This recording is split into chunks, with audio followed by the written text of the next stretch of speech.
Good morning and welcome to another edition of the AM Show, which, as I always say, is about you. This morning, we're returning to the issue of the Ghana card, which has become a requirement in the re-registration of SIM cards, which the National Communications Authority says you could lose your number and all that comes with it, Momo, etc., if you don't re-register by March next year. This has meant that people who initially were not really keen on getting the Ghana card, as well as those who couldn't get the card for one reason or another, have become distressed. Give me exactly 5:30 a.m. I'm vouching for my son. It's going very slow. Seriously, I don't even know. We're giving numbers, and then the number ended up to 45. But we find people with 58. Not yet. Yes. Very difficult because, some people will come late, but they will do their own for them. I came here since Monday. I came Monday, Tuesday, today too I'm here. I didn't go to school Monday, Tuesday. Those are people who have queued up at GRA offices here in Accra, eager to get their IDs. Well, this morning, the National Identification Authority is joining us in the studio to address all your concerns and let you know how you can get your Ghana card. The National ID has also become a requirement for government workers. The Controller and Accountant General's Department says government workers without a national identification number should not expect to be paid this December. This means no Christmas salary. Well, groups like NAGRAT are calling for the Controller to rethink this directive as it will affect several of their members. Will the Controller and Accountant General's Department yield? We will hear from the Controller. We have a whole lot coming up, including an exclusive with Kotoko player Fabio Gama. My name is Israeli, and I'll be doing this with Enimwa Enimado, the adorable. Do stay tuned in. Good morning. Good morning and welcome to the AM News here on the AM Show. Our very first story: do not allow the pain of losing an election to influence the suspicion of cheating. Those are words of President Akufo-Addo to disappointed presidential aspirants on the continent. His emphatic elections through the ballot box represents the surest way of deepening democracy on the continent, insisting no amount of justification can be accepted for military takeovers. Addressing the ongoing ECOWAS Parliament Forum at Winneba in the Central Region, the president called on member states to respect democratic institutions and also urged support for elected governments to work. There will always be winners and losers in an election. That is the system of governance we in West Africa subscribe to. It is painful enough to lose an election. I can testify to that. But the pain should not come with the suspicion of having been cheated. The authority of any elected public officer is vested in the people, and this can only be legitimately exercised through free, fair, and credible elections.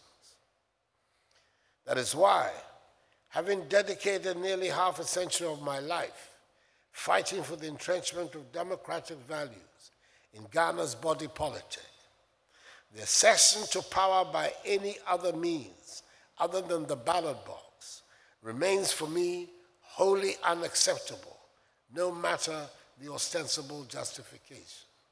I'm convinced that we will continue to improve on our electoral systems and processes.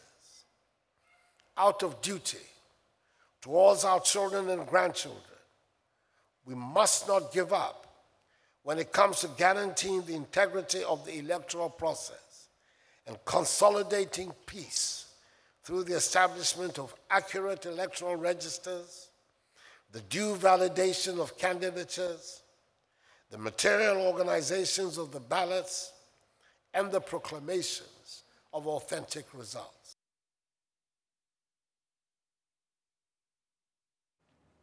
Now, if you are one of those overwhelming majority of Ghanaians in full support of the bill to outlaw homosexuality in Ghana, there's a warning from the majority leader in Parliament.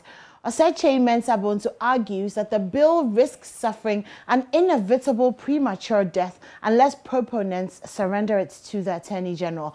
The majority says the public must cut out sentiments and emotions from the raging debate around the bill, while questioning threats about the clergy about consequences at the polls for politicians who speak or vote against the bill. Mr. Mensa Bonso has been explaining his position to Evans Mensa in this interview for PM Express. Ghanaians have our own unique upbringing, our own set of values. You know what is right and what is wrong. We distinguish what is right from what is wrong. So we know what is right by our own upbringing. I belong to the Assemblies of God Church. I'm a Christian. I will not pretend that my upbringing has not been impacted by Christianity. Equally so for my colleagues who are Muslims. They come from various ethnic backgrounds and brought up traditionally and culturally within the context of Ghanaian upbringing. So we know what is right and we know what is wrong. And I'm not too sure that I know of any ethnic group in this country that applauds what discussion is going on. But unfortunately, we are introducing into this discourse emotions and sentiments, which I think is very much unnecessary, with all the threats that are being poured into the arena. Which threats? Oh, people saying that we'll chase members of parliament with buttons and cudgels if they don't pass this law and so on. I think We'll vote you out? It's not necessary. Is it the case that, and people, somebody was even saying that, oh, we should telecast the discourse so people get to know who will be voting against what and so on. It means, you see, the people, some of them, they're not even following the conduct of business in Parliament. There's never been an occasion when in the consideration of any bill, we've shrouded it in secrecy. Everything is done in the open. And for those of them who are saying that, then we'll know who voted against the bill and so on and so forth. When at any stage do we vote on a bill? The only time that we take a major vote on the bill is when we pass it through what is called the second reading. It is there that the principles of the bill are elucidated on by the sponsors of the bill, usually from the executive, from government, or ministries, departments, agencies, right? Then the committee that the matter has been referred to would have gone to analyze the bill, listen to stakeholders, and from that and the memorandum, the accompanying memorandum, they'll come with a report. The report will tell us of the constitutionality of the bill, the purpose of the bill, what mischief has been identified, and the cure that is proposed to address the mischief, right? So when we have done that debate at that level, it is only at that time that a major vote is cast on the principles. And if you and I agree that no ethnic group in this country applauds this, why should anybody have any fear that any member of parliament is going to vote against the principles of the bill? That is Majority Leader Mensa Bonso there. So will the proponents of the bill surrender to the President and his Attorney General? Will they save it? Sam George is a lead sponsor of the bill. The Speaker has the powers to say to the Business Committee, I want a report on this matter within 48 hours. And the Business Committee will oblige and present to the House a report in that time frame. The Speaker has the authority to state that I want the committee's report in 2 weeks. And the Business Committee will be obliged to carry out the instructions of the Speaker. So when he says that the Speaker cannot set timelines, again, that is a misrepresentation of the standing orders and the procedure of Parliament. And I mean, for me, I really do not get what this whole jittery nature about this bill is. I mean, I have tried my best and I continue to maintain that this bill is apolitical. I see a very nuanced gesture to introduce partisan politics in here. I mean, in the last 48 hours, he's held a press conference on a bill he has not read. He's granted an interview to you on a bill he has not read. He's passing value judgment on a bill he has not read. I mean, if Honorable Osaiche Mensa Bonso has any inputs to make into the bill, it will have his opportunity to have his stay on the floor of the House during the second consideration stage. Some George, to the substantive matter he raises about this bill imposing cost on the consolidated fund, to your bill, I'm quoting from the memo. You say the bill, quote, simultaneously extends opportunities to access to medical and psychological support to affected persons to take advantage of those opportunities and to facilitate their integration into the larger society. Who bears this cost? Civil society, private medical practice. Not the state. So absolutely not. If you say that the bill should not have any cost element whatsoever, when you pass a private member's bill, the Attorney General would definitely have to do a legal opinion to the government or to the president before he appends his signature or assents to it. Is that also not supposed to be cost? Is that not, even if he sends an email, that data is going to be paid for by the state. If he prints it on paper, it is going to be by the state. So if you go along those lines, then you can never have a private member's bill. Well, Mr. John, the Constitution is not ambiguous here when it says who will make that determination. Yeah, it says the opinion of the person presiding. Mr. John, just for the sake of time, the majority leader is clear that you need to surrender this to the presidency and to the Attorney General for this to have any chance of real success long term. Are you ready to get the state to take this over? Unfortunately, that won't happen. Parliament is in the process of its deliberation, and like I said, these are early days. But maybe the majority leader should go and find out from the Attorney General if we reached out to them in the preparation of this bill and what was their response at the time. That response does not engender any hope or trust from my end and my colleagues. It is emerging that some members of Ghana's parliament behind the promotion of proper human sexual rights and Ghanaian Family Values Bill 2021 may be at the receiving end of alleged tough diplomatic decisions by some Western countries promoting homosexuality rights in Ghana. The AntiGay Bill, sponsored by 8 MPs, has generated controversy, with sections of the diplomatic community being accused of threatening those pushing the bill with visa sanctions. There's more in this News Desk report. When I was growing up, nobody talked about homosexuality. Everyone who was gay suffered enormous discrimination. I hope that within the next decade or so that every Ghanaian, regardless of sexual orientation, will enjoy the same rights and be treated the same. Those are the words of the immediate past U.S. ambassador to Ghana, championing homosexuality rights as a key foreign policy issue 3 years ago.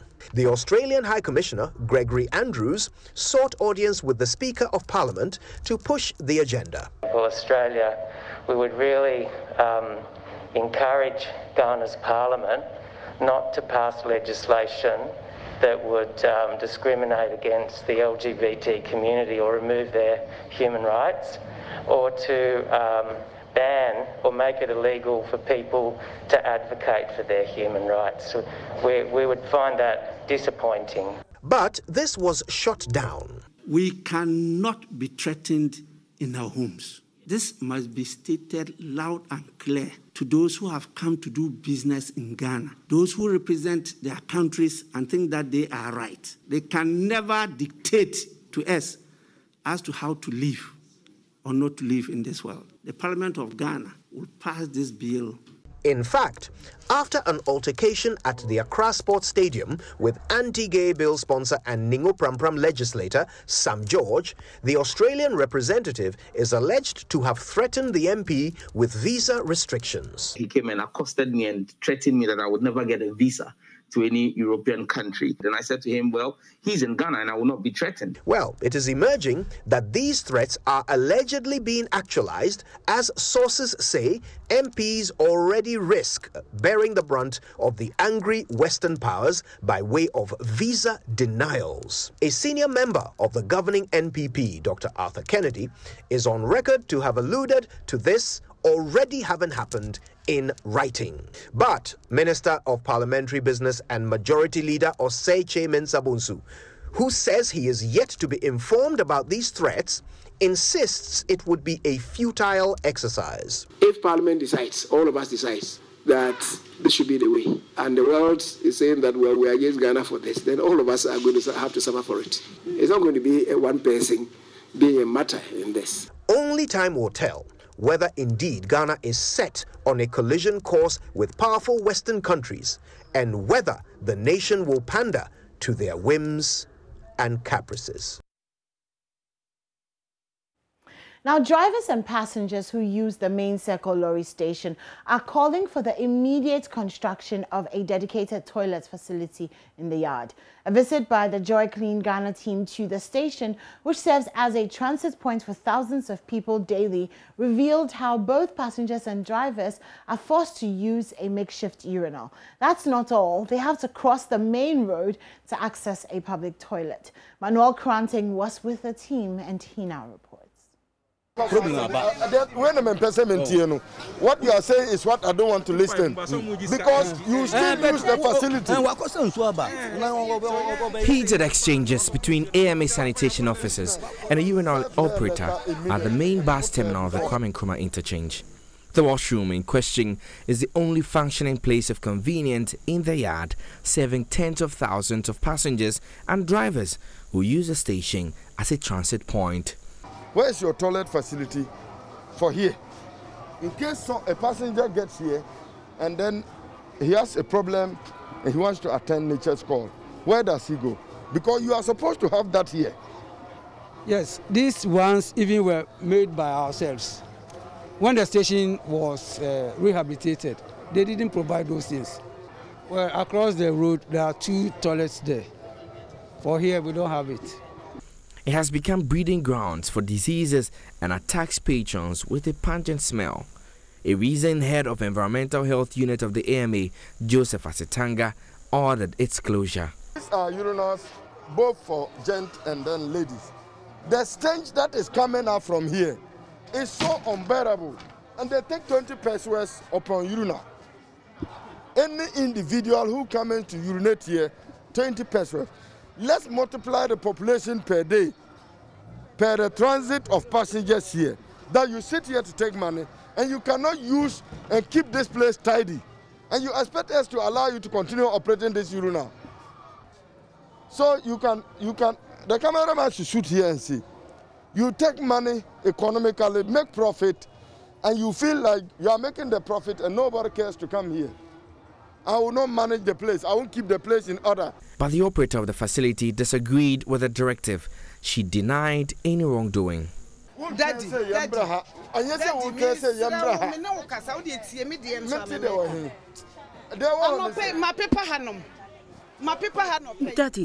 Daddy, we have been cleaning this place. We have a chemical that we use to clean this place every single morning.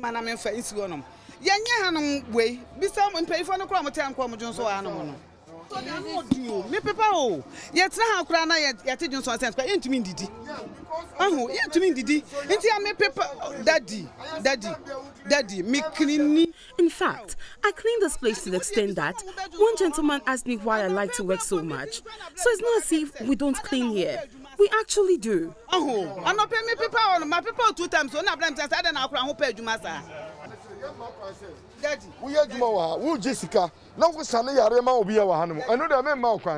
While this progresses, passengers and drivers alike who use the park want the immediate construction of a proper toilet facility for them. Here, big station, but no toilet. Step out too much. Unless we go to the roadside. We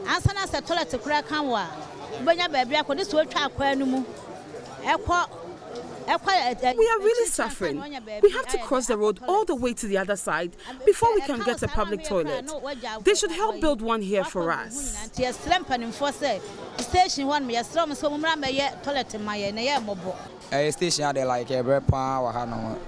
It's very difficult for us here. There's no place of convenience for us. We have to cross the road before we get a place to ease ourselves. The authorities must help us to get a dedicated toilet facility here.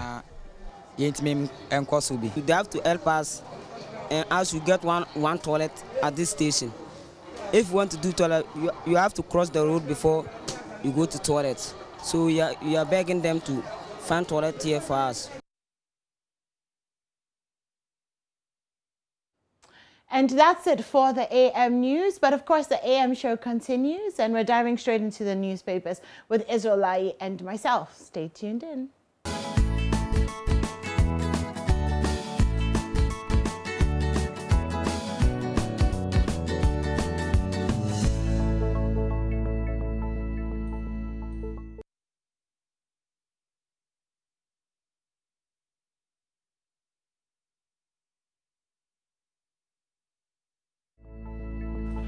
Well, hello and good morning to you. If you're just tuning in, this is the AM show on Joy News. And I'm here with Israel Lai. Hello, Israel. Hello, anyone. I think I've been really nice to you this week. Okay. Would you agree? No. Why? You've just been yourself. I've been nice to you this week. This is nice. Really? Okay, never mind. You see how men are. They say that women don't know what they want and don't appreciate anything. But I've been so nice to Israel this week, and this is what I get. I haven't teased you about the daily graphic. No, but everybody who's watching us, they can tell whether you've been nice to me. You can ask them if you've been nice to me. No, your caucus is too big. I won't ask anybody. I've convinced myself that I've been nice to you. That's all that matters. Okay. Anyways, so should we get into newspapers? Yes, we're getting into the newspapers. We're starting with the daily graphic. But you've opened your shirt and it's distracting me.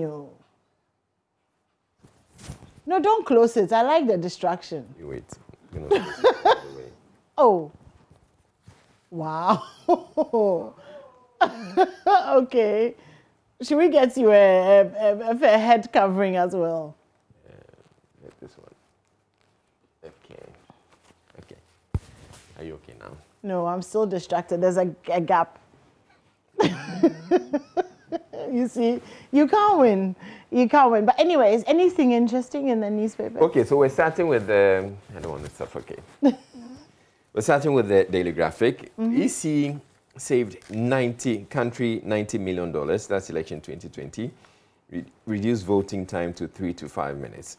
I see. And yeah, so that's what the Electoral Commission chairperson has been saying, Jean Mensa. She says we're able to achieve this through a reduction of the cost of the election from $13 per person in 2016 to $7.70 per person in 2020. Okay. Well, that is remarkable, yes, if that indeed is something that... And then moreover, it also cut down the time it took a voter to vote from 10 to 12 minutes per voter to 3 to 5 minutes. So, okay. Yes, I mean, clearly these are things we all experienced during the election. So she goes on to talk about all the things that they've been able to do. And she was addressing the opening ceremony of the high-level parliamentary seminar on decades of democratic elections in ECOWAS member states, achievements, challenges, and the way forward. And this happened in Winneba yesterday. Yesterday, yeah. So there's so much that she says, but of course we have the NDC insisting that no, the violence and the deaths that were recorded in the 2020 election were a blot on the poll. And indeed, they were a blot. But was the election more efficient? I believe so. It was. I remember when I went to vote, there weren't too many people there. I think I was in and out in about 5 minutes. Yeah. So, went, found my name. Everything was very quick, given the ballot, and just out. And it seemed to be like that for everybody. There seemed to be a free flow. Didn't really see much queuing. So, I mean, yes, of course, but then again, it's not really rocket science, is it? If a system is efficient, then there will be no issues. Yeah. Yeah. Okay, and they say they were able to also achieve this because they split the polling stations so that we had a few, much fewer number of people per polling station. Israel, forgive me if I don't get excited when institutions are talking about how efficient they are. They're supposed to be efficient. Like, do what you need to do so we can vote and be gone. Well, yeah. But now we're supposed to, like, praise you and thank you for doing it? If they've done things better, yes, we should acknowledge that. Why? They're supposed to do things better. Well, in a... they haven't gone above and beyond. In an environment where we find people not doing things very well, when things are going bad in all instances, or left, right, center. If someone does something... That's what they should be doing. Yeah. We should be grateful. We should commend them. I'm still not commending. We're actually not, I mean, I'm actually not saying that people should go out there and say, hey, EC, you've done well. This is something they've done that they're saying that we've done. And why? We're only affirming that, yes, it's true, they've done it. That's it. Okay. Okay? All right, moving on to... I'm just looking for something to fight with you about. Are you going to bring up the Ghana card this morning? Yes. Okay, good. Okay. No, but the NIA, they're coming in. So you'll not speak for them this morning? I'll support somehow. So I won't get anything to fight with you about? No. Okay. I'll find something. Rest assured. Okay. I have my mask on. Okay. And you don't have your mask on. Do you want to fight? No, I don't. Okay. Moderna intensifies search for African locations. We know Moderna, they're looking for a place to produce vaccines in Africa. Oh, okay. They're still looking. Yeah. They've been looking at that for a while now. Okay, and well, there's a highest spec Prado is now affordable. It's 399,500. Are you going to buy one? Oh, let's move on. Will you buy one? It's almost 400,000 CDs and it's affordable. Yeah. Yeah, no, my affordable hasn't reached there, please. My affordable is kinky and two fish. So I beg you, please. Please. Okay. Biden Kenyatta to hold meeting. President Joe Biden will host Kenyan President Uhuru Kenyatta for a meeting in Washington today as the White House weighs sanctions against parties to the conflict in Ethiopia.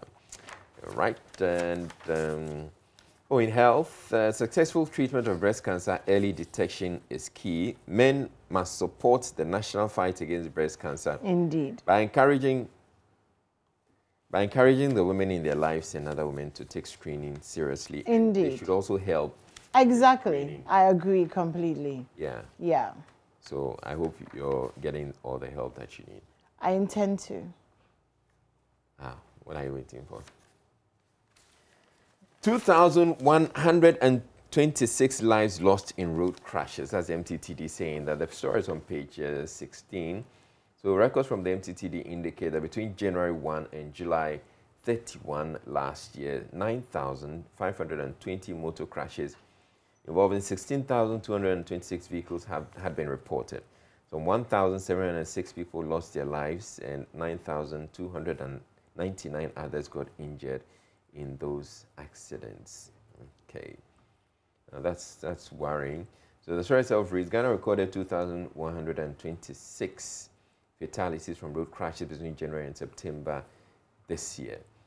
The Motor Transport and Traffic Department of the Ghana Police Service has announced another 11,659 people sustained varying degrees of injuries in the 11,585 accidents within the same period. So we keep talking about these road crashes, and yet we're getting them. We're always talking about drive safety, arrive alive and all of that. I don't know why we're still having these accidents happening. Of course, we have the motorcycles also being a major problem. And we're recording quite a number of deaths as far as the motorcycles are concerned. Reconsider directive on Ghana card, organized labor. This is an issue we're going to be talking about. But organized labor has asked the Controller and Accounting General's Department to reconsider its directive that government workers without Ghana cards will not be paid their salaries effective December 1. According to organized labor, the process of acquiring the Ghana card had not been efficient and easy, and implementing such a policy within a short time will be problematic and unfair to the affected people. So we have the Industrial and Commercial Workers Union, ICU, the Ghana National Association of Teachers, NAT, and so these two bodies have issues with that directive. Also, in the Daily Graphic, in politics, entreats government to probe election 2020 deaths. So Mahama tells Eastern Region House of Chiefs, says, we are not surprised that for the first time in our history, such a number of innocent people should be killed in an election. And that's what I keep saying, that as far as the NDC is concerned, well, of course, everybody else, the fact that people die in an election is certainly a blot on that election. So we hope this doesn't happen again. But it's important, yes, let's probe and get to find out what happened, and the people who are culpable should be brought to book. PNC endorses anti-LGBTQI+ bill. Then Pasera Daniba withdraw case against Nabla, 17 others. New suit to be filed next week. So please take note that the plaintiff's hearing wholly discontinue the instant action against all defendants with liberty to reapply.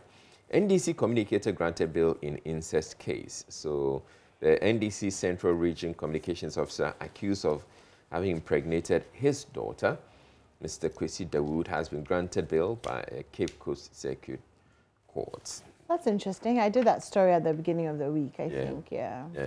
Okay, so there's another, well, this is not a story, but the Bank of Ghana has put out an advert in the Daily Graphic. I find it necessary to share that with you. So it says, scam alert, World Remit Money Doubling Scheme. Bank of Ghana has identified a money doubling scheme operating in Ghana under the pseudonym World Remit. This fraudulent scheme is distinct from the globally renowned fintech World Remit, which is in the business of international fund transfers. The scheme encourages customers to select preferred packages, following which a code is generated by the fraudsters, with which they obtain the WhatsApp account of their victims for spurious purposes. So the Bank of Ghana is warning, stay away from that World Remit money doubling scheme. Please stay away, so that when eventually you get scammed, you don't start crying that you should be, government should pay the money back to you. So please get a copy of the Daily Graphic. It's on page 19. Read it thoroughly and get to know what it is all about. We have to move on.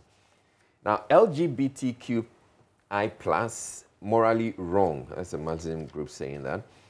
Police rolls out new strategy against bullion van attacks. So the police administration has given hints of plans to review strategies for the safety of movement of cash across the country. The new plan, details of which are yet to be made public, was made known when the Inspector General of Police, Dr. George Akufu-Dampare, held a meeting with officials of the Bank of Ghana and the Association of Bankers to discuss security issues in the banking sector. Infrastructure Fund injects $2.9 billion into the economy. In regional news, build mental hospitals for Middle Northern Belts, advocacy organization to government. And in the center spread, let's strategize to improve educational standards, Northern Region House of Chiefs. Flag issues that derail democracy, President urges ECOWAS bodies. He says good governance should and must imperatively exclude political maneuvers to maintain power beyond constitutional requirements. And infanticide girls to receive sponsorship to China. Lock-ons with 5 schools in Renewable Energy Challenge today. And we go to collaboration needed for disaster risk management. Speakers declare at Accra Forum. Then let's get to the other stories in the Daily Graphic. September inflation hits 10.6%, highest since July 2020. Okay, that's of concern. So inflation is going up. It's an indication that prices are going up, and so we should be mindful, do something to bring it down. Make land acquisition seamless, Menu Adabo. And in showbiz, old acts not spent forces. That's Kokoveli. Kokoveli Masanaba. Yeah, I remember that. Miss V says, very easy ignoring my haters. Go, Miss V. Yeah, ignore them. People hate you. Okay, so getting to the very... Okay, Israel, you've done 16 minutes. I have? Yes. Okay, you take over. Thank you. Okay, let's go to the Ghanaian Times this morning. I'm sorry, did you have a story that you wanted to do? Tema Motorway runabout phase 2. There's a story at the back there. Yeah, Tema Motorway runabout phase 2. Government secures $35.5 million Japanese grant for the project. Okay, you're done? Yeah, I'm done. Okay.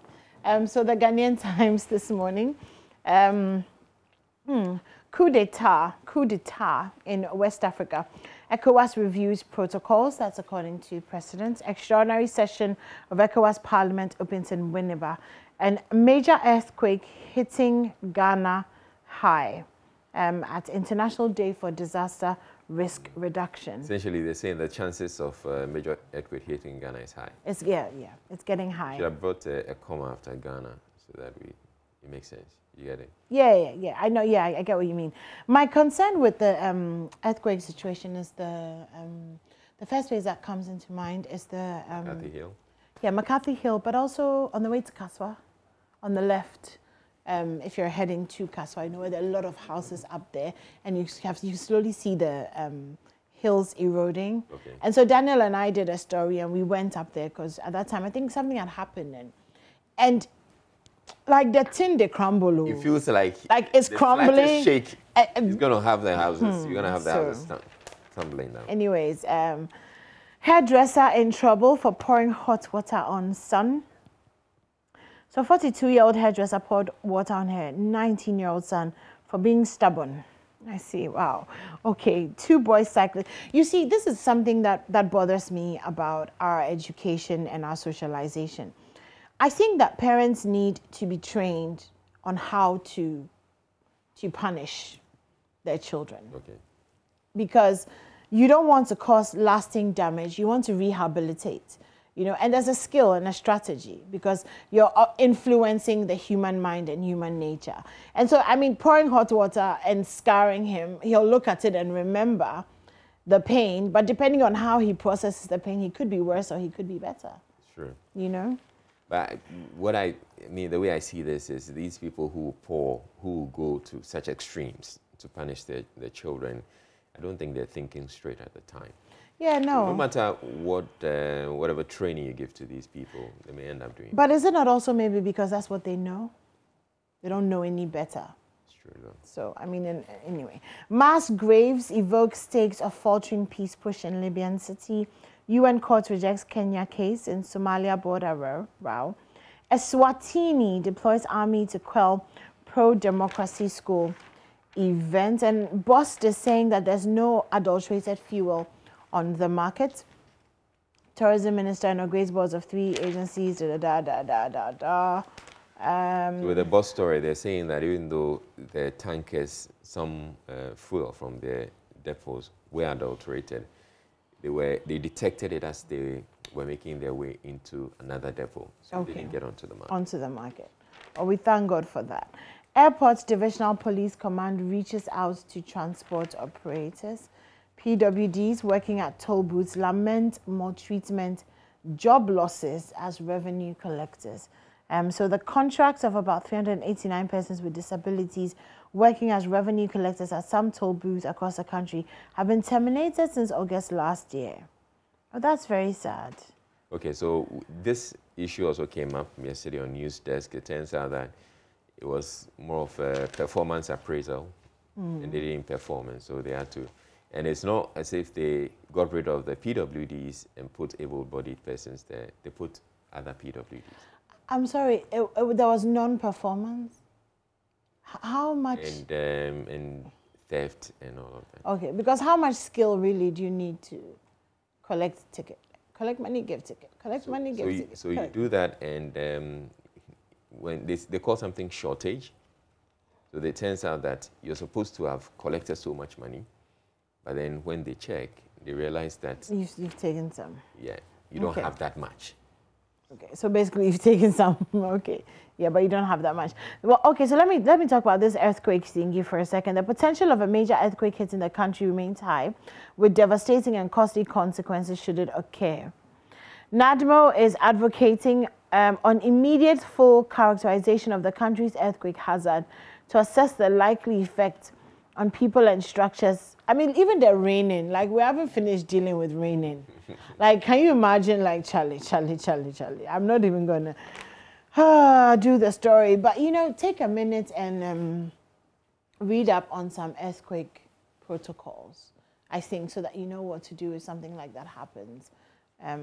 Off the top of my head, I'm trying to remember, I think something about going under a table or going under so that if something falls, you know, but apart from that, it's not really something that we've had to worry about.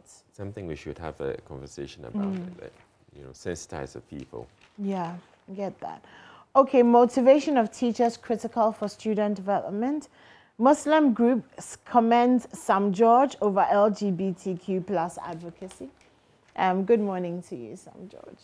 Government rolls out water for all. Oh, I love how this government rolls out water for all.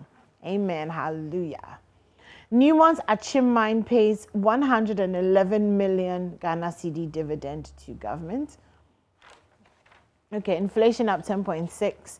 World Bank charges Ghana and others to exhibit transparency in debt reporting. Okay, and then also the price of LPG is to go up next week. I think it's about 14 pesos per kilo. It was 40, yeah, it was 40 pesos per kilo. But consumers are going to be cushioned because of the removal of the price stabilization and recovery levy. So, Council of Ministers have reaffirmed commitment to agreement establishing AFTA. And let's do some sports. Ronaldo nets 58th career treble. And lightweight boxer Kuwanu signs 3-year management contracts. And GNGC, there will not be power outages during 2-week shutdown. So it's going to be a 2-week shutdown there at Tuabo gas processing plant for 2 weeks. But Mr. Bempa has assured us that it will not affect the power that comes into your home. So shall we do myjoyonline.com? Yes, we should do myjoyonline. Okay, so let me look for my entertainment stories, because you know how I love bringing you the entertainment stories. So KOD condemns bisexual Superman. Have you seen those pictures? Apparently one of the characters in Superman, the comic, I'm not sure if it's going into a cartoon as well, is going to be bisexual. So there's a picture of 2 Supermen kissing. It's been making the rounds on social media.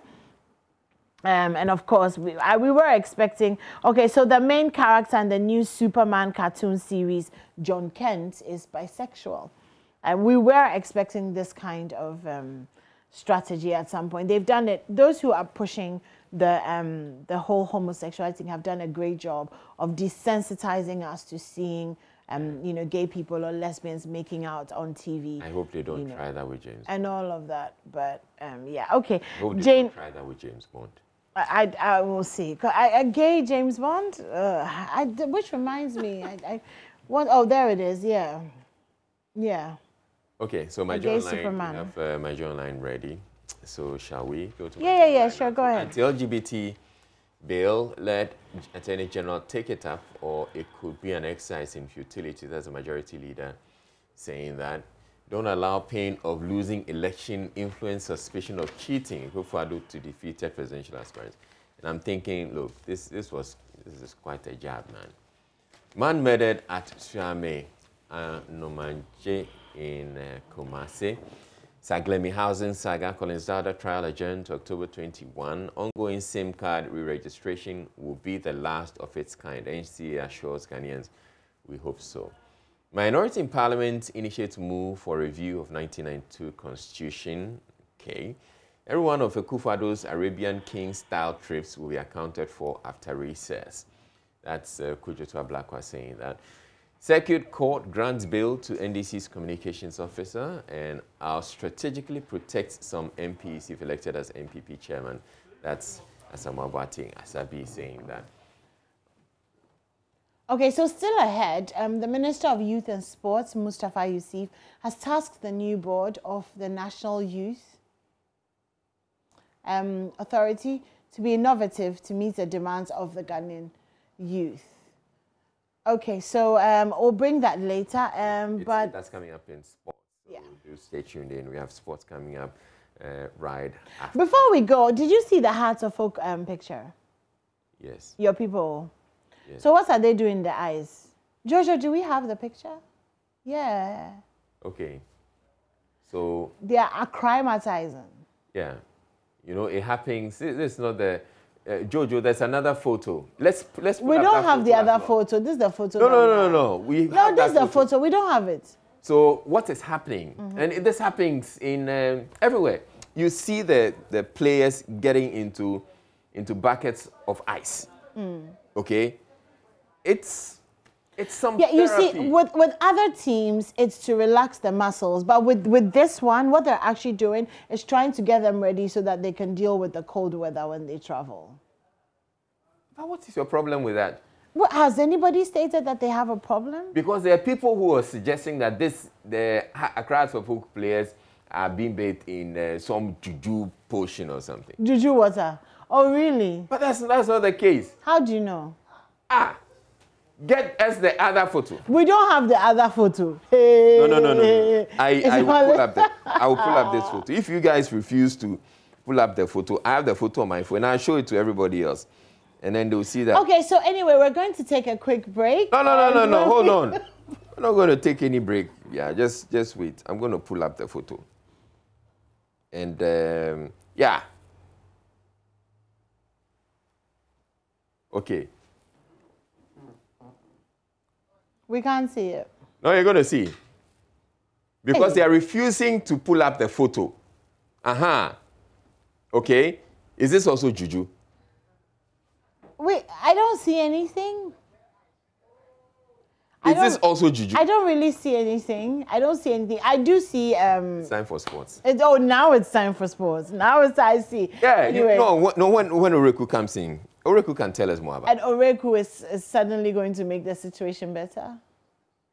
It's actually Muftal, not Oreku. And Muftal knows a lot more about this thing, so he's going to talk about it. Okay, if you say so, Israel. Anyway, we're going to take a quick break. When we come back, we'll bring you back.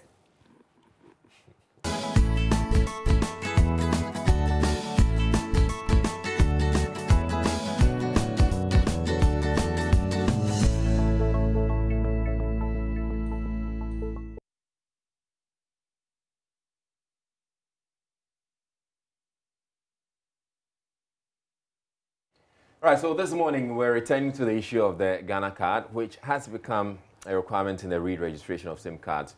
The National Communications Authority says you could lose your number and all that comes with it, Momo and any other transactions you do with your mobile phone. If you don't re-register by March next year, this has meant that people who initially were not really keen on getting the Ghana card, as well as those who couldn't get the card for one reason or another, like Enimwa, have become distressed. So this morning, the National Identification Authority is joining us in the studio to address all your concerns and let you know how you can get your Ghana card. Before then, we stepped out to one of the Ghana Revenue Authority offices where the registration is happening, or registration for purposes of getting a Ghana card is happening. And we had some people there who expressed their frustrations with the process. So we'll hear the frustrations and then come into the studio where we've been joined by Abdul Ganiyu of the National Identification Authority. And that was when I resigned. Yesterday I told you I resigned as the spokesperson of the NIA after a lot of pressure from Enimwa. So yes, we have the NIA spokesperson coming into the studio himself, and then we're going to deal with it. So let's go listen to the frustrations that you have and the frustrations other people have. Came here around 5. 5 a.m.? Yes. Have you been able to register? No, not yet. Yes. Very difficult because like some people will come late, but they will do their own for them. I came here since Monday. I came Monday, Tuesday, today too I'm here. I didn't go to school Monday, Tuesday, today too, just to do the Ghana card. I came around 3:29 in the morning. You mean 3:29 a.m.? Yes, please. When I came, they gave us some numbers. I think it's from 1 to 50. I was number 4, but the person who is supposed to guarantee for me, they said he's not a professional worker, so they will not allow him to voucher for me like how they do it some way. So I'm waiting for someone who will finish, then the person then guarantee for me. I'll be here for a while. For about 2 hours. I think 3 hours. They said they have already counted them. So, unless tomorrow. I came here exactly 5:30 a.m. I'm vouching for my son. He has not registered. He is in the queue. It's going very slow. Seriously, I don't even know. But can you imagine? This is Ghana, and we're giving numbers, and then the number ended up to 45. But we find people with 58. They were rather ahead of us. So it created a pandemonium. We have to go and then sack those to 58 and 57. Yeah, so that's the issue. So I think as of now, it's going smoothly. I've been here since 5:20 a.m. Now that they give us tickets since morning around 6, and we are on the line. So I think I'll be the next person to go in. If they can improve it to make it a little bit faster, I think it will be better. Been here since morning, that's 5 a.m. As we've joined the queue, now it's like we are getting closer to do it, so I don't know. Maybe the challenge is that since maybe there's one person that's doing the registration, or it actually delays because we came here for a very long time, and then still up to now we haven't done it yet, but we are still in the process. So I would have wished maybe if it's like there are many or 2 or 3 people that are doing the registration so that you can run fast. But since it's one person, so the process is very slow. I was at the Registrar General department, but when I got there, they told me they had already given numbers to them. That was around 7 a.m. And so I have to go and come back tomorrow. So I just came here to see if I'd be able to do it. Have you been attended to, or have the NI official told you anything? No, nothing yet. It's all parts because I'll be starting my service soon, and so if I don't get it, I wouldn't be able to get bank accounts and all of that stuff.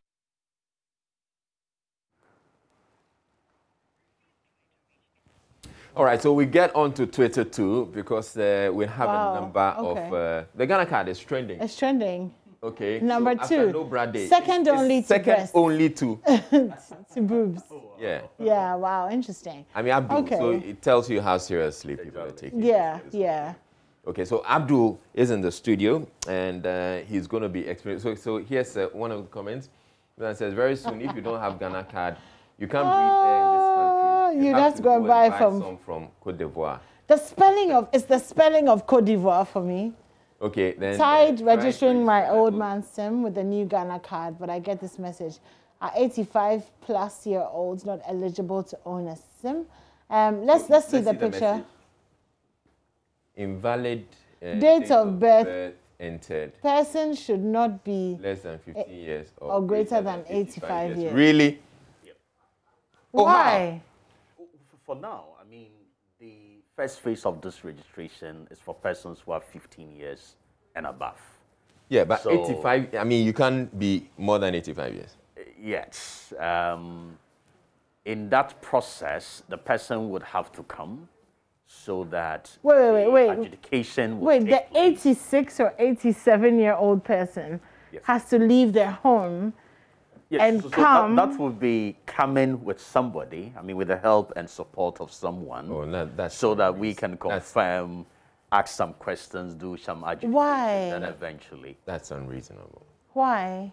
Well, it's the kind of technology that is in place. So that is something that has been designed, developed just for this particular exercise. See, I can understand. So like I indicated, once the adjudication takes place at the back end, then such a person can be registered. See, I can understand that you feel that people would want to, scam the system by suggesting that. But Abdul didn't say that. Now you're saying it that's for what him. it is. That's what it is. I mean, I can understand. And that's what it is. I mean, but then it can't be an excuse to ask someone who's more than 85 years old to be present before they can validate it for you. Yes, so that's quite unfortunate, but this is how the system has been designed. Why? Who? You've just made the point. So that is a matter for us to take another look at. Yeah, please do. I have to just represent what the situation is, so that the technical team can take another look at it. Of course, we haven't had many of such instances, but as it has come up, that certainly is a genuine But we have to find a way around it because, yes, it's like, I mean, sorry for bringing this thing in, but it's like SNIT asking people who are beyond a certain age to have to be present physically at they're retirees. And it's the painful thing about it is that you're not asking the young, vibrant, able-to people to come in, but you're asking people who are old and frail and maybe sick and, you know. You know, the registration has been put into phases. So the first phase, as I indicated, is for those who are 15 up to that particular age. And then you would have those who are also below 15 years, from 0 up to 14. Right. So for now, the business really is about capturing those who are 15 years and above. But the ramifications still affect those who are above 85. So for right? an individual around that age, then an adjudication can take place for that person to get registered and all of that. But like I indicated, as we go on, there will surely be a system to be able to address people. I have a question, sorry. So if this 87, 88-year-old man or woman cannot come in, they lose the use of the SIM card. There's no exception for them. It's come in or you lose it. For SIM card registration, that's another conversation in terms of the age limits. So no, I'm talking about the Ghana card because you need the Ghana card to get all these things. So my point is that if they cannot get a Ghana card, there are no exceptions for them. If they cannot get Ghana card at the moment, there ought to be an exception. And aside the use of the Ghana card, one can also use passport, especially for persons just coming into the country. So once the person goes to the telecodes without a Ghana card, knowing that there's an age limit, the telecodes surely would find a way of dealing with it. Is this something that you've had a discussion about, or is this conjecture? Exactly. These are conversations that have taken place between NIA and also the National Communication Authority team. So, in effect, we are speaking from the same hymn book. So, it's a genuine concern. I totally agree with you. So, going forward, this is a matter that we should be able to address. All right, so this is just one of the issues that exactly. Certainly there are many issues. So let's start with the people who are having to queue for long hours at the GRA offices. So how many offices are there for people to go and register the GRA offices? Yes, so at the moment there are 34 GRA offices across the country, in addition to the headquarters where premium registration is taking place. So that's what we have. Okay. If you come to Accra, for instance, there are about 12 of those GRA offices that registration is taking place. So if you go to the GRA offices, it's going to be for free? Exactly. No charge? Yes. But then if you want to pay premium service, understand, you go to the NIA office, headquarters, yes. Which is around Tetekwashi. Yes. But I've been there as well, and the place is packed. You've put up tents in your car park, and so visitors are not even allowed to enter. Why is the process this slow? Yes, you see, at the headquarters, a couple of services are taking place there. It's not just people coming in for new registration. There are those who have lost their cards, and those people come for replacements. Having gotten a police extract, then they come, a new card is printed for them at a cost of 30 Ghana cedis. Then you also have persons coming for updates.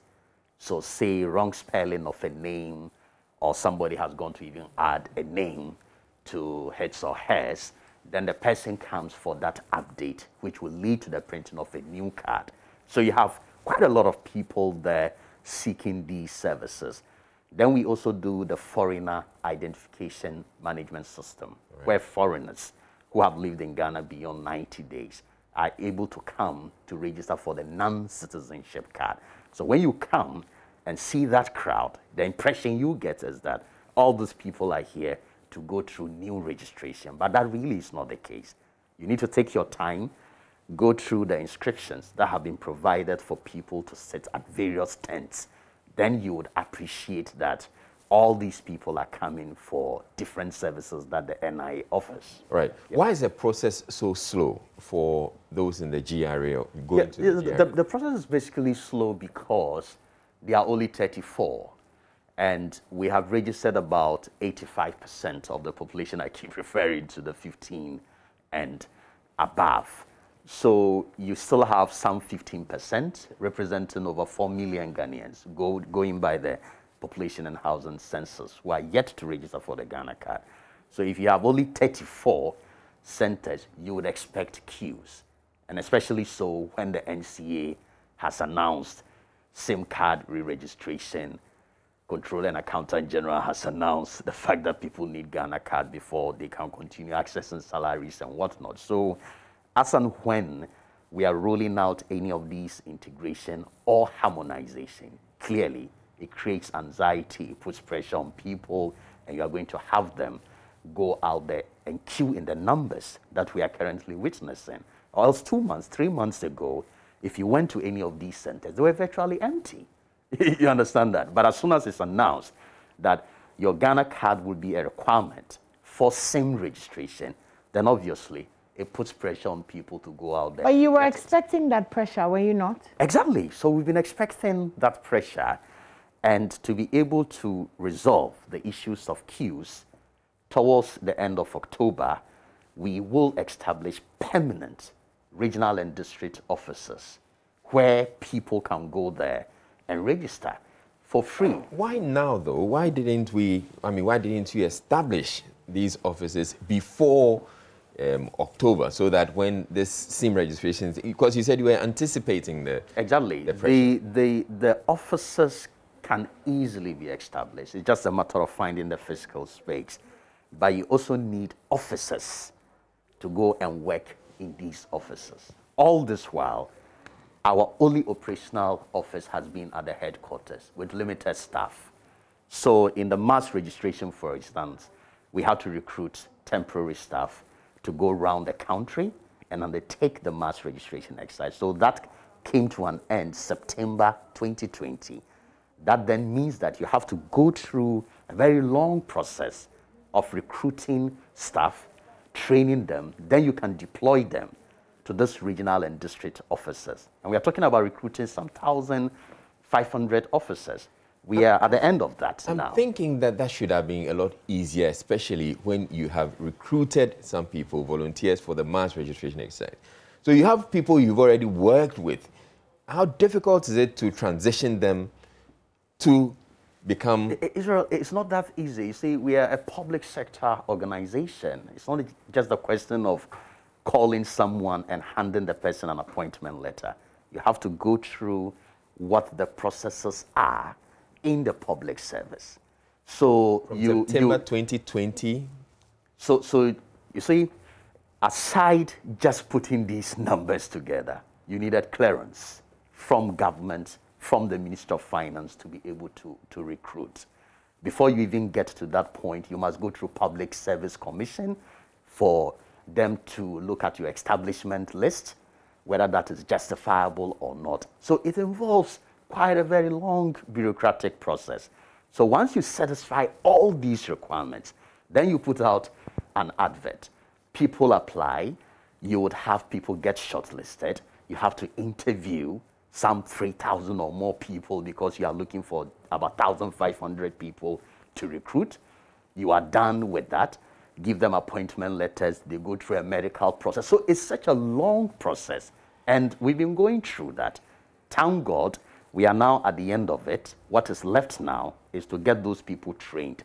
Then we can move them to the regions and districts to work permanently. So this is what we have been going through. But whilst we go through that, we recognize that people who have not yet registered needed the card. So what did we do? We signed an MOU with the Ghana Revenue Authority, where we are able to create this 34 registration centers. And registration has been ongoing. The reason we all now cry is because of the SIM card re-registration and the controller thing that has come in. So you have people who have not yet gotten their card now go, and then we are all witnessing these long queues. All right, so we have it's a comment, yeah. Coming on from Twitter. So about 4 million Ghanaians are yet to register for the Ghana card, and there are only 34 centers across the country. Shaking my head, that's Rama saying that. Okay, so you have actually addressed Yes, so that. I've addressed it, yes. Please, make it clear again. You have to reiterate. Yes, so I'm just saying that these 4 million people who are yet to register will be able to do so, first starting with the 34 GRA officers, and towards the end of October, every district in Ghana will have an NIA office. In addition to more, and I say more because we work with 275 operational districts. So we're talking about 275 constituencies, where each constituency is an operational district of the NIA. So you have 275 of them, in addition to 16 regions. So in effect, you're talking about 291 officers spread across Ghana. It should be so easy for everyone to go there and get registered for the Ghana card.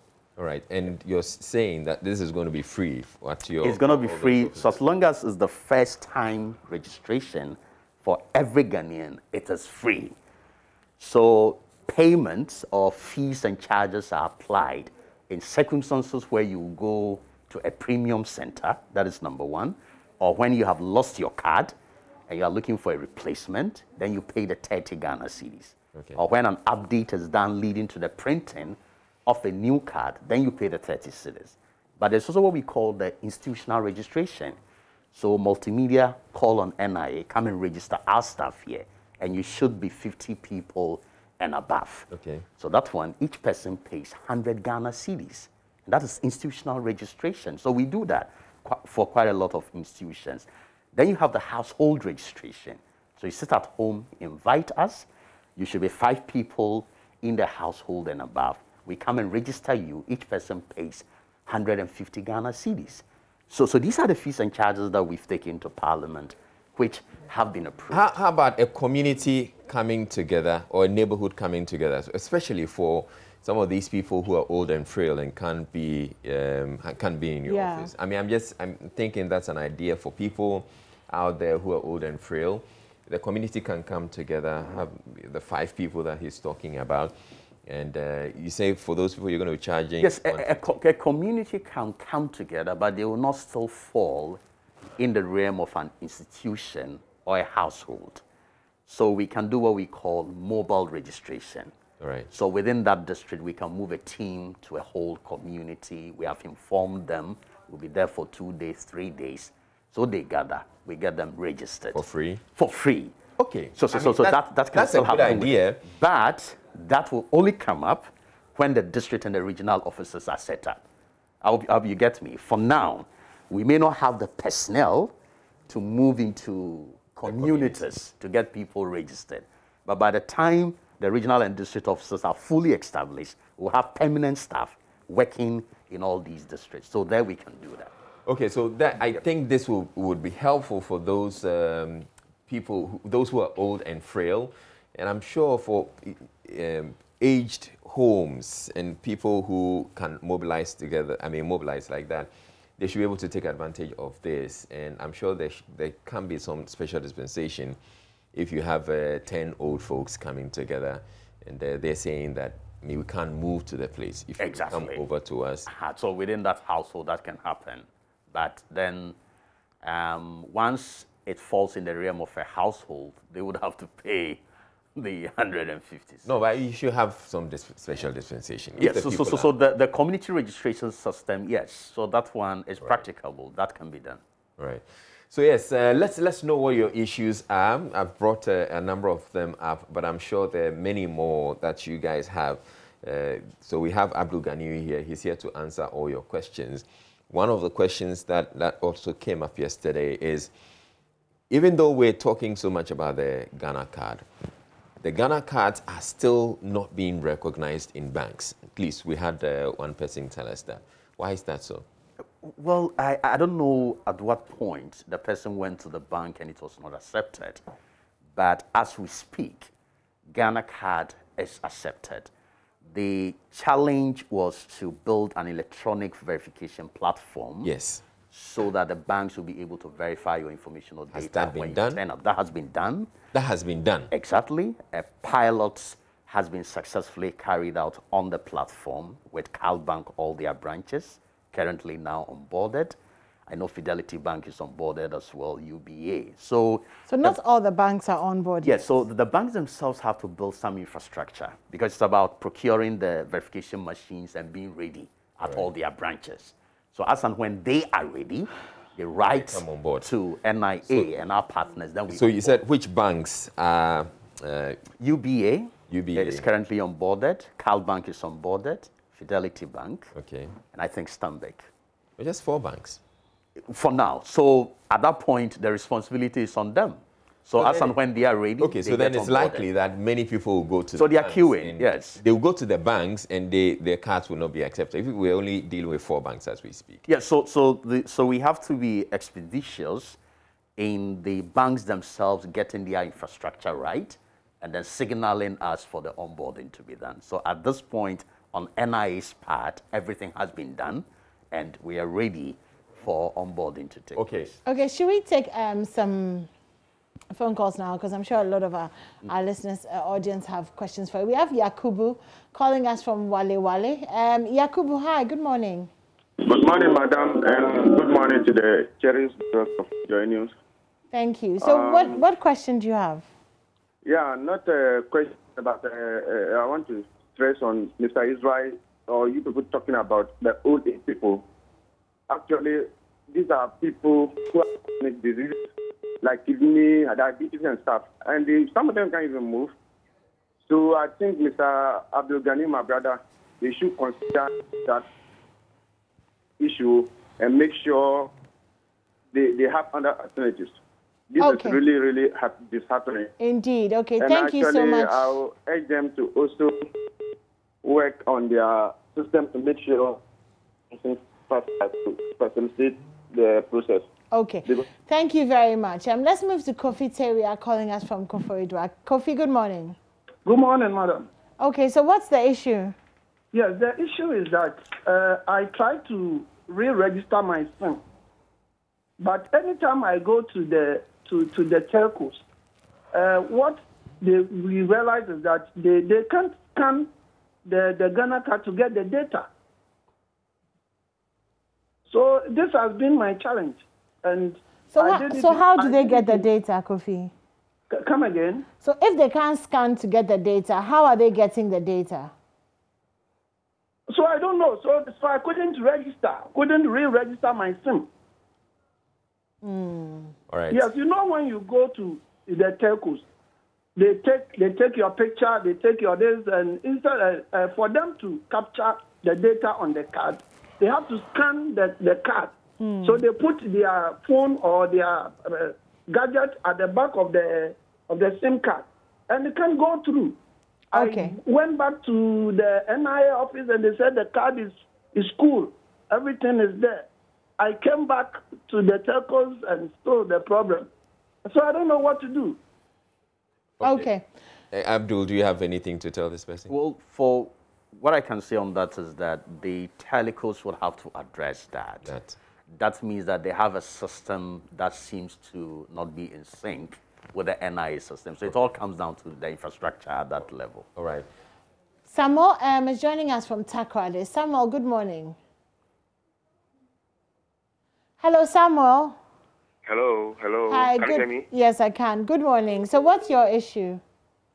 Okay. My question to the gentleman or the man there is the fact that I'm really surprised that commercial bank, GCB, or 4 bank is not rolled onto the Ghana card or even accepting Ghana card as their as one of their identifications. Really surprised if you can answer to that.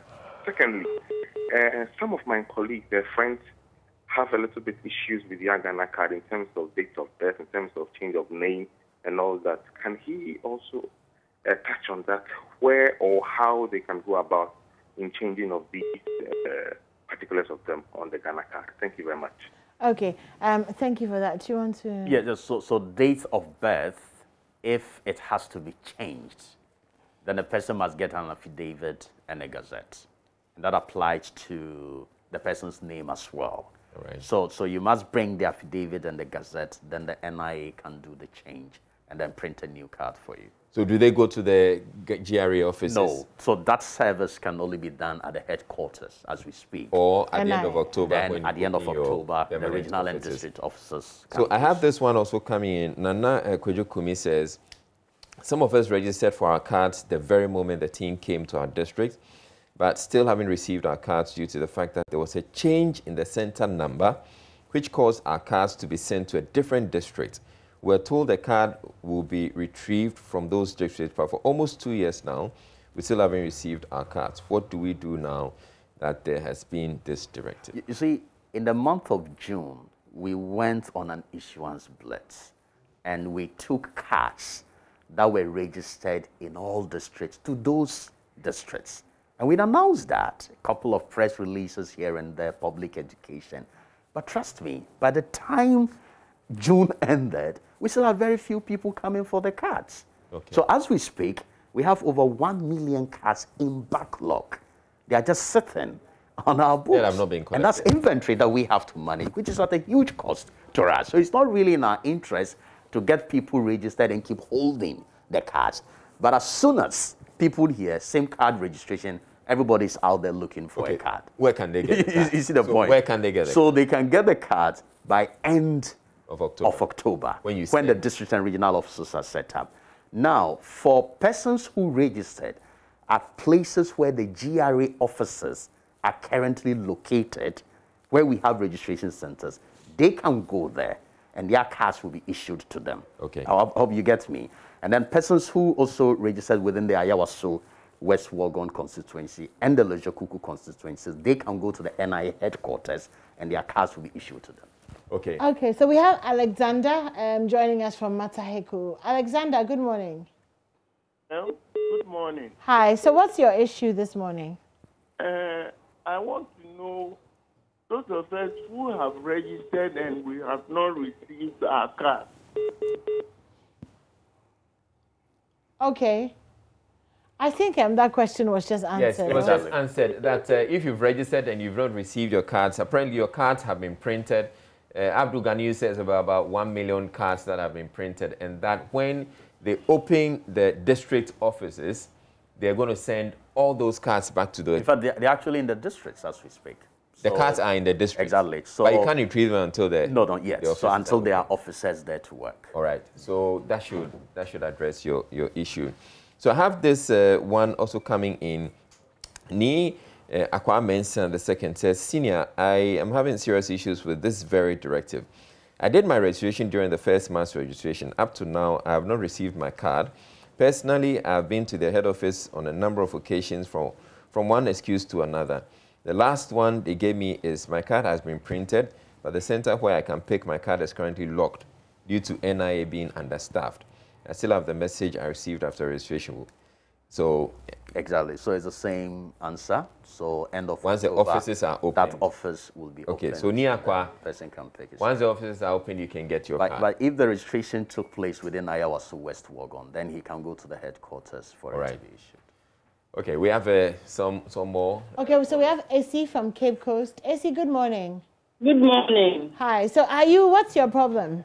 My problem is my husband did his registration when they... But up to now, I've not gotten a card. They keep on telling him double registration. Meanwhile, he didn't do double registration. He has been to GRA. He has not gotten his card. They've given him contact. He has, and it's not going through. Right now, we don't know what to do with his card. All right. Double registration. Double registration. So you're not supposed to register twice or more. He didn't do double registration. I thought that's what she said. She said she is being told that it's double registration. Exactly. So that's what the record says. So your husband has registered twice. Okay, hold on. So an adjudication must take place, and at the end of the day, that particular registration cancelled, and then the person will be asked to do a re-registration. All right, maybe let's clarify. I've heard Professor Kenatefa indicate that there was some registration that happened way before, not this current this current dispensation. But you're still considering that as double registration? Not really. I mean, for the registration that took place in the past, I mean, so many of us did that. What is important there is the consistency of the data. Okay. So for instance, name at the time, how different is your name today? So if you brought something different without the necessary supporting documents, then that becomes a problem that has to be adjudicated. All right. But for double registration, that is fraud, it's criminal, and under normal circumstances, NIA should come after you. Okay, we have another caller, Clement Safo. Hello, Clement. Hello. Hello. Yeah. Yes, so Abdul is ready to take your concern. My question is that registration on our phone. We are told to go and do another biometric registration. So I can do it at the telephone or it's going to be spread across the country, because I know the telephone don't have much offices in the country. Otherwise, the queue will be too long for us. Clement, I missed the first part of what you were saying. Please repeat that. I said we've done the first registration on our phone, the US. All right, the short code. I'm looking at the short code. So I'm looking at the second part where we're going to use going to get the biometric registration at the telecoms. And I think telecoms don't have offices in the country. There are not many. So, I mean, I don't know how we are going to queue for all those ones. If they can make it easily available around the country, we can easily go there and verify with that information of the biometric registration. That would be good for us. Otherwise, the queue should be too much. Because we have a lot of offices in the country. All right. So you had Clement. Yeah, so going back to the telecos to take the biometrics, first of all, that is very necessary. I've heard people raise questions about that. Why do I go through the online process and yet I have to turn up in person at the teleco? That is because if your Ghana card is on the table, I can pick it and go through the process. If I do not have to go and give my biometrics, then I start using a SIM card in your name, and that is criminal. So the going back to that teleco for your biometrics to be taken is just to validate that you are who you are, and you are the one who went through that particular process. Right. After all, that's all what we are trying to prevent is fraud in the use of SIM cards and whatnot. Now, the second point is they do not have offices across the districts in Ghana. So what happens? So the teleco's response is that they are going to rely on their agents. So they have recruited people, they are going to train them, give them the necessary machines. And in every village, in every hamlet, that verification process can take place. All right, thank you. We have Abdul Karim as well. Hello, Abdul Karim. Hello. Yes, Abdul Karim. Yeah, my problem is when I try to register my SIM. Yeah, I try to register my SIM. When I try to register my SIM, the card, the message I receive is that my card is not validated. And I've sent it to the NIA. They say that the card is genuine. All right. Let's have Abdul Ganiyu respond to that. So he says his card, when he tries, he says it's not validated. He goes to NIA, they says it's genuine. What could be the problem? Yeah, so if it's genuine, it means that our technical team have taken the record, they've run it with the system, and they see clearly that it is genuine. So the telecos, again, must look at that aspect. Okay. Why are the two systems not syncing at that point? I think that is where the challenge would be. But for all such persons who have that problem, once they get in touch with us and we take their personal identification numbers, we are able to run it with the system to establish the validity of the card. You probably then should be going to the telcos to find out whatever the problem is so you resolve it, because you're having your clients go there and they're having... Yeah, so every now and then we share information between the telecos and the NIA and also the National Communication Authority and the NIA. These issues are going to be coming up. I mean, especially for this beginning. This is the first time we're trying to synchronize all of this data. So as the issues come up, we believe that they will be resolved at all the points. Right. The NIA, one hand, NCA, as well as the telecos. We have another caller, Apia, who's calling from Memphis East. Hello, Apia. Yeah. Yes. What's your issue? We can barely hear you, Apia. If you can speak up first. Yeah, Apia. Come again. I want to ask a question. Please go ahead.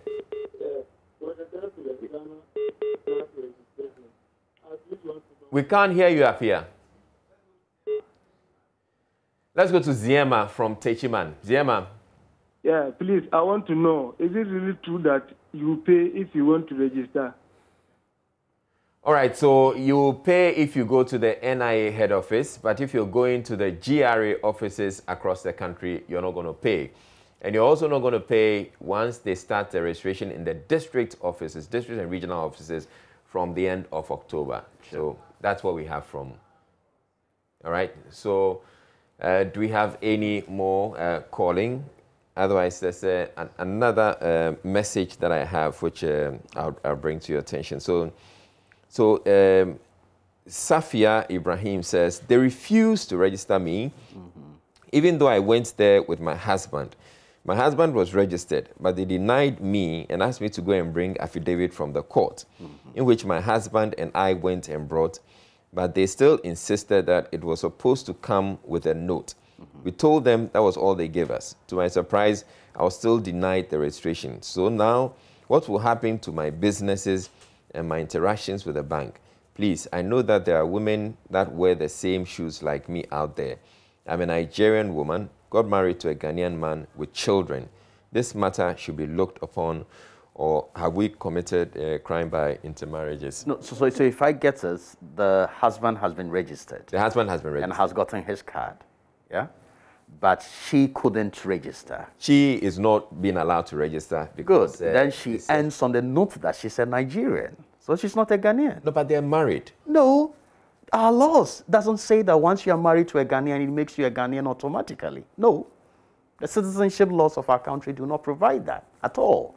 So if you are married to a Ghanaian, you have to go through the process to naturalize and become a Ghanaian. All right, but Safia can get a non-citizenship ID. Exactly. So Safia can get a non-citizenship Ghana card. If that is what she's applying for, she should be able to get it. So Safia, you may want to look at that option. Yes. Get a non-citizen ID card, Ghana card. We have Katum from North Gonja, and that's going to be our last caller. Hello, Katum. Hello, Katum. Hello? Yes. Let's hear you. Good morning, sir. Yeah, good morning. Yeah, how are you? I'm fine. How about you? I'm doing well, please. All right. I'm talking of the registration of the Ghana card. Yes. One of my uncle, Hello? Yes. One of my uncle has registered the Ghana card from Kumasi Opokuwari. Okay. But up to date, he hasn't received the card yet. All right. So I don't know, either they are opening new registration or... So I wanted to find out and call him so that you get the Ghana card. All right. Abdul Ghani is going to answer that. But you see, people should also take note of this. Wherever you registered, that is where the card will be sent. So at the time of mass registration, probably you were living in Tamale. So we got there. You registered for the Ghana card. Now you've come to live in Accra. So now that we have printed these backlog cards, we can only take all cars to Tamale that were registered in Tamale. You get a problem now. So this gentleman, from what he says, it gives me the impression that a person registered in Kumasi but doesn't live in Kumasi anymore. So we wouldn't know that. So once your cards are printed, we'll surely take it to the district that the registration took place. So people must make the effort to travel and go pick their cards in the district offices that registration took place. That's very, very important. Okay, good. We have some messages also coming from Twitter, so let's take those ones as well. We have Emperor says, why should I go to network office for verification? Whilst Ghana card, we did verification. So Abdul Ghani has explained that already, that is to avoid impersonation so that no one can take your card and go through the process and register your number or register your number with your Ghana card. Yeah. And then you turn out that somebody else is using it. So that's to avoid that. We have another message coming in from Twitter. Let's take that as well. So Mercy Me says, does the Ghana card vomit money, or the CAG should go and check if all his or her family members are having the Ghana card? What kind of arrogance is that? I don't get it. Does the Ghana card vomit money? Green card over Ghana card. Okay, that's fine. That's your position. Kweku Kwame says, so why isn't NIA distributing the Ghana card? I've been to the office several times. They'll say it's been done to... Okay, so again, Abdul Ghani has brought it up. It says that you can get your cards out with the district offices. Once the district offices are opened at the end of October, you can get your Ghana card from those offices. When we have Akrobatus son saying, the Ghana card, dear, Nanado, don't turn them into cocaine everywhere you go. You need it. I started asking for my card from last year. I still haven't received it. I don't know what to do again. Now my SIM cards, my betting and bank accounts will be closed indefinitely.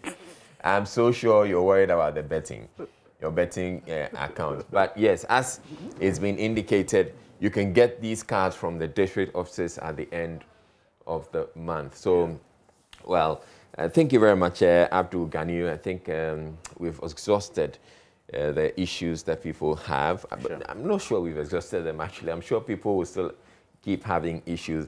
Is there like a hotline that people can call and ask these questions? If they Yes, we have our contact center line. All right.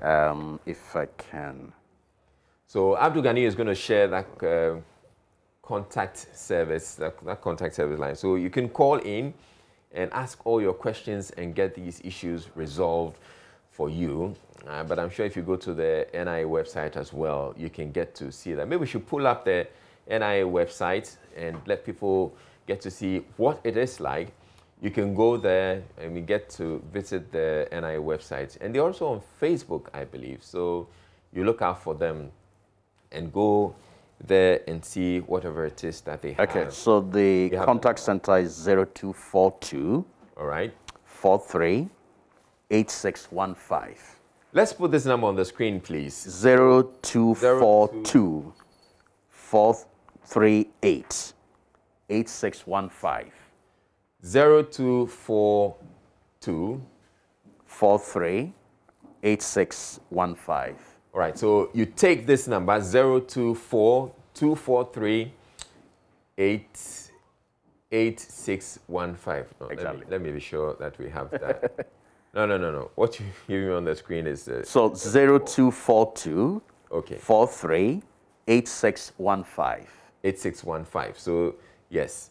024 243 8615. 024 243 8615. That's the national... Yeah, so it's just one line, but when you call, it branches to many other pots that people can talk to you about.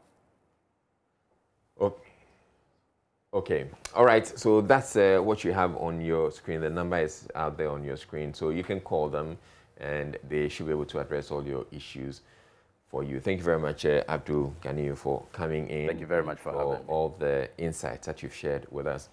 All right. We're moving on to our next issue, which has to do with... but there's something else we're going to be talking about on the AM show. The 16th of October every year marks World Anesthesia Day. A day set aside globally to celebrate this remarkable medical discipline and the gallant healthcare providers who carry the torch in this field. This year, the Ghana Anesthesiologists Society, the umbrella body of the Ghana chapter of Doctor Anesthesists or Anesthesiologists, will be joining its mother body, the World Federation of Societies of Anesthesiologists, once again to celebrate and enlighten the populace on some of its activities and impact. So, who is an anesthetist or anesthesiologist? For most people, they are those doctors who knock you out or put you to sleep when you have to undergo surgery. But I know that they also manage pain. And in recent times, they have been at the forefront in the fight against COVID-19. They have been actively involved in the care of critically ill patients in the intensive care units throughout the country.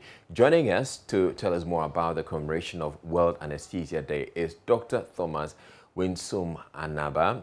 He is a communications person for for the society. Good morning to you, Dr. Anaba. Now, we know that anesthetists are playing such a critical role in the COVID-19 fight. What is it that makes your role so critical or special? Thank you very much. Good morning to you and good morning to your cherished listeners. Our role as a group of professionals within the health service delivery chain is that we are able to work work with all other specialties because whatever they are doing, we have to know it before we are able to administer any service to their clients. We partake in what we call patient-to-doctor interactions and management. We partake in other specialties when they are going to operate a case. We help them get the patients well prepared and get them operated. We also help in teaching and training people in first aid. We, like the National Ambulance Service team or any group of people who want to learn how to manage a very critical case, we help in that. We also run the critical care units to take care of very sick people. Any very sick person who meets an anesthetist would be very happy because he would be able to take care of him very well. Just like you mentioned, during the COVID-19, the quality of care for COVID-19 cases was always dependent on the availability of anesthetists. Where there wasn't anesthetist, there was always a problem. So that is the role that we play. We also help in patients who have fear for certain diagnostic procedures like CT scan, MRI. We help them to be able to contain the fear, sedate them in a way that they will accept for the test to be done on them. Even psychiatric patients, when the psychiatrists are not able to handle their cases very well, anesthetists can come in to provide the services that would allow the patient to accept treatment and become very calm in the situation. When you say you come in to help the patients accept the situation, it's more like you, from what you're telling me, it's more like you just knock out the people. You don't really do anything special. You give them medication that would numb them. It's not knocking them. To give anesthesia is not just sleeping somebody. You have to know the physiology of the patients, know what drug to use, at what dose, how you will reverse it. Because the only specialist in this world, medical field, that is authorized by everybody to give lethal drugs, to administer lethal drugs, is the anesthesiologist. All the medications, almost all the medications we use are lethal. So that makes it very important. You make a simple calculation error and the patient is gone. So we are very important in that aspect. So it's not everybody that can administer our drugs. That makes us different from the other doctors. All right. Now, why 16th October and not any other day? 16th October simply because the date was chosen because that was when the first experiment of knocking a patient off, let me use the term you used, knocking the patient off for him to undergo a surgery without feeling pain or without knowing that they have operated on him. And that was done in Massachusetts in a theater by a group of doctors who use ITER to do it. It also corresponds with an activity that, one of the first activities that God did after creating man. God first of all knocked Adam off before he removed his rib to make Eve. So we can also say that 16th October is not only World Anesthesia Day, but it can be called the birthday of Eve, if we agree. All right, so before, I mean, that clearly... was the first profession, medical profession, God practiced. Okay, so that clearly that goes to show that, you know, people were being knocked out way before the 16th October. That one was held in some, you know, medical facility, right?